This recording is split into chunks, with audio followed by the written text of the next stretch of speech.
Well, guys, congratulations. Gold and silver in the Australian Open. I'll start with you, Jess. Nice to get another C1 title under your belt.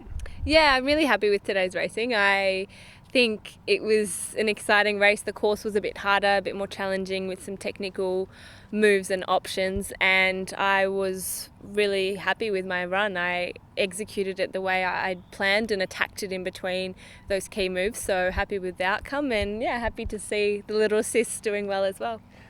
When you're up there on the starting line, did you know that the quickest time on the course at that time was Noemie's? I heard that the time was 1:13, and I wasn't sure if it was her or if it was one of the Czech girls who was just before.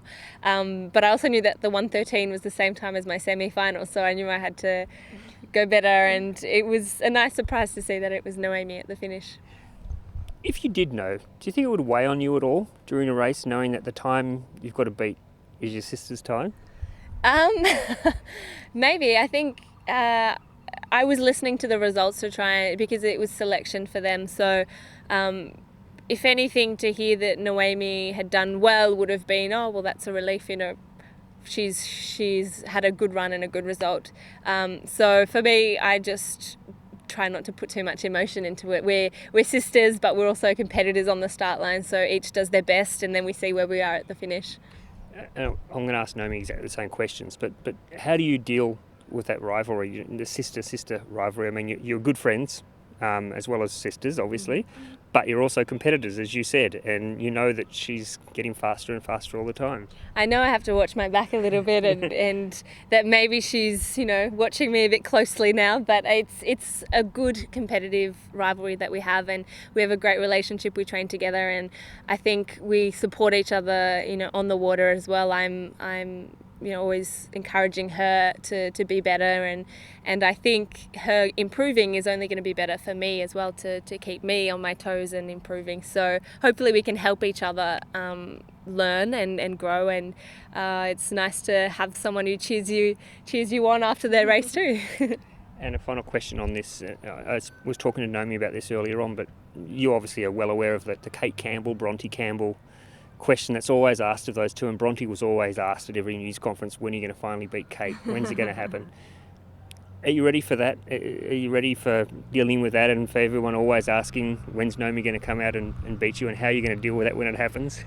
Yeah, of course. I think that's natural, and I think it's been harder for her, because for me it was tough, because I had, both my parents were high-level kayakers, and when is Jess Fox going to start paddling, and if she starts paddling, is she going to be good enough to sort of rival them? And so I had that hovering over me, and then Noemie started, and so she kind of then had, she's her big sister's on the world tour, when is she going to do that? So I think it's something we've kind of grown used to, is the expectation, and I'm ready for her to challenge me for the lead, and I'll be ready, and when that happens, I guess it'll be a very tight race.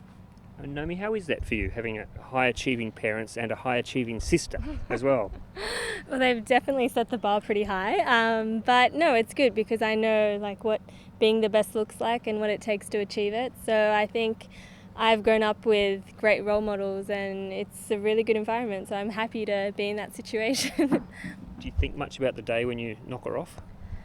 Sometimes I dream about it, but but no, it's good to be able to train with the best, and if we do quarters and I beat her in one section, it's just so motivating to know that I can sometimes beat the best paddler in the world. But no, it's good. She is the best paddler, and to be able to train with her all the time is extremely rewarding. And I know we're 4 years out, so we don't want to get too far ahead of ourselves, but C1 is in the Olympics, which is fantastic, and it's going to be great. Is there a chance that you two could come up with a deal, so that one of you do K1, one do C1, so that you can both get... And I mean, obviously Australia's got a lot of other great paddlers who are also going to be in the mix, so we shouldn't take it for granted, because there's lots of other girls who can get there before you, but wouldn't it be nice if you could both be there? It would be nice. It'd be great to be able to share that with Jess, but we'll see what happens, and 4 years' time a lot can change, so I just have to ensure the best preparation, and then anything can happen when you're on the start line. It's such a tight sport. There's so many, you had the wind, the gates, a lot is going on, and so anything can happen, and yeah, it's tough racing, but it's we'll see.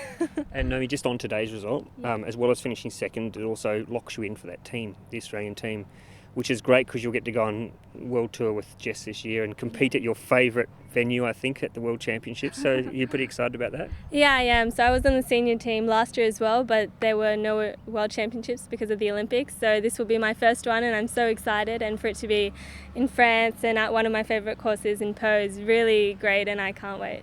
Yeah.